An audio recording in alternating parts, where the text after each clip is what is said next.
Hello friends, welcome to my channel. ఇక్కడ వచ్చేసి మనము ఆర్సీబీ మరి ఎస్ఆర్హెచ్ గురించి అయితే మాట్లాడుకుందాం. అదేనండి మన రాయల్ ఛాలెంజ్ బెంగళూరు, అదేవిధంగా సన్ రైజర్స్ హైదరాబాద్ గురించి. అయితే నిన్న మన ఉప్పల్ స్టేడియంలో 260 అంటే ఎక్కువ, ప్రతి మ్యాచ్లో 260 రన్స్ కంటే ఎక్కువ కొట్టినటువంటి ఎస్ఆర్హెచ్ అయితే మనకు ఆర్సీబీ చేతులు అయితే ఓడిపోవడం అయితే జరిగింది 35 రన్ల తేడాతోని. దాంతో అయితే ఫ్యాన్స్ అయితే చాలా నోరు మూసుకొని చాలా డిసప్పాయింట్ అయ్యారని చెప్పుకోవచ్చు. ఎందుకంటే సొంత గడ్డ మీద ఓడిపోయిన ఎస్ఆర్హెచ్ 260 కంటే ప్రతి మ్యాచ్లో కొట్టిన ఎస్ఆర్హెచ్ వరుసగా వికెట్లు కోల్పోయినప్పుడైతే ఫ్యాన్స్ అయితే చాలా డీలా పడ్డారని చెప్పుకోవచ్చు. అయితే ఆర్సీబీకి ఇది మాత్రం తొలి విజయం అని చెప్పుకోవచ్చు. ఎన్నో మ్యాచ్లు ఆడినప్పటికీ కూడా సిఎస్కే మీద కానీ లేకుంటే ఎస్ఆర్హెచ్ కానీ చాలా మ్యాచ్ల కింద ఢిల్లీ మీద కానీ ఓడిపోవడం అయితే జరిగింది.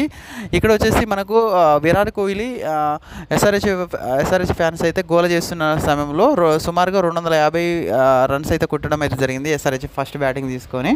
తర్వాత వచ్చిన ప్రతి ఒక్క ప్లేయర్ని ఈవెన్ హెడ్తో సహా ప్రతి ఒక్కరిని పెవిలియన్కి పంపించడం అయితే జరిగింది ఆర్సీబీ బౌలర్స్ అయితే. దానికి విరాట్ కోహ్లీ ఒక సిగ్నల్ అయితే చూపించడం అయితే జరిగింది, సైలెంట్గా ఉండండి అని.